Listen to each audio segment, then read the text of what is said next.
Welcome to the Sports Trigger. I'm Jared with my co-host Travis. Here to ignite your day.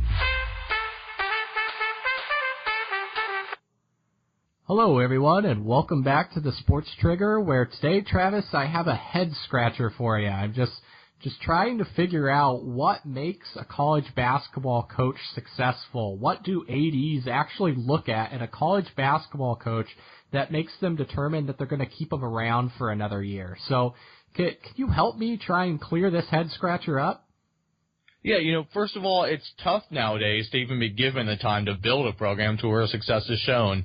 In terms of numbers, I would think that ADs look for deep runs in March because, that's what teams are known for or remembered for at least. And as far as wins go, I would say around the 20-win range because that's typically what will get you into March. And, possibly competing for a conference title or regular season just to where you're having a winning record in your conference is definitely key.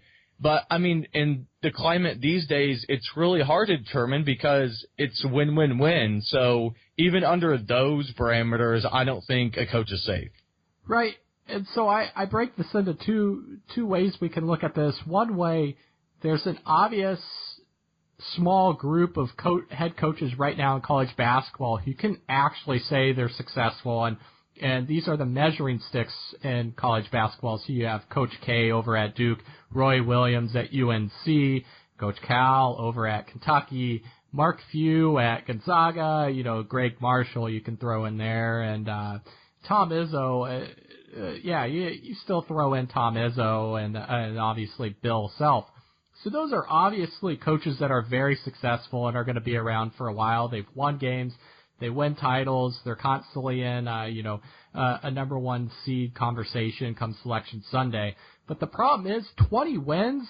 When you say 20 wins, I don't think that's anywhere near safe anymore because you look at Tom Crean. He had been winning it over the last 4 or 5 years, 20 wins, but they haven't been very consistent. So in my opinion, there's no actual definition of a successful coach anymore to ADs anyways. So it's almost like win a title or the next year you might be canned because look at Tom Crean. He won a Big Ten title, then the next year, they didn't make it to the NCAA tournament and he's canned. So how do you even go about being a coach when you have no idea what's going to keep you with job security outside a national title, realistically? Yeah, it's tough.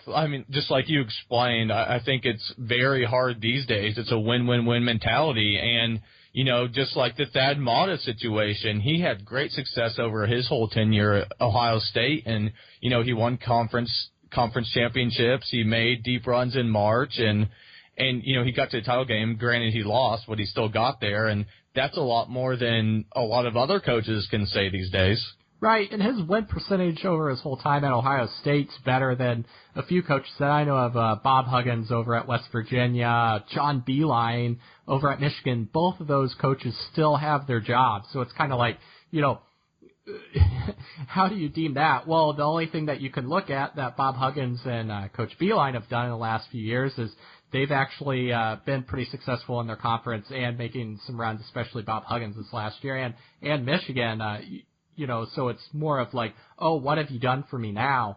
But in looking at this, based outside of those main coaches that I mentioned earlier in terms of who's actually deemed successful, the obvious Coach K's and Roy Williams and Coach Cal, who would you say is safe this year if they don't end up winning a national title or even win a conference title outside of those main, blue blood coaches, really?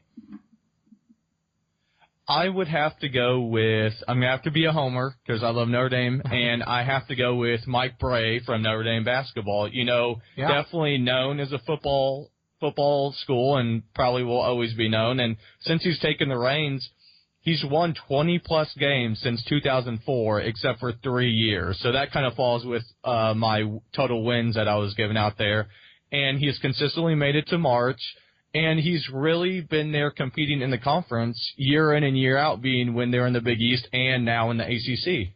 Absolutely. So when I think of Notre Dame, with them being a football school, there's no doubt in my mind consistency, regardless of turnover that they've had.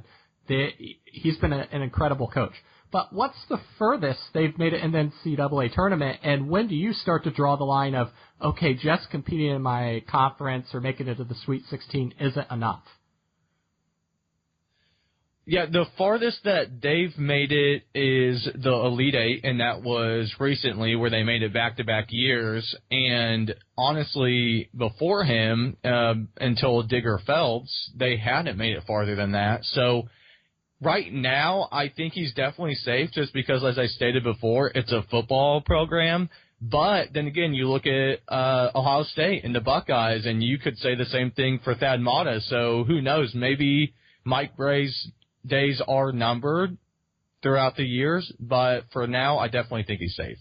Yeah, I would agree with you on that. I just think they would be idiots to get rid of him right now. Maybe in a few years if they decide, oh, we want to go all in on being a basketball school. But regardless, I can't really think of too many coaches that would come in and do a better job than him. In my mind, I'm going to go with Dana Altman over at Oregon. They've kind of been, not really relevant for the most part outside of back when they had like Aaron Brooks playing for him. And what he was able to do last year with the deep run, they had a lot of turnover. So, I think he kind of gets a pass this year, especially being over at Oregon.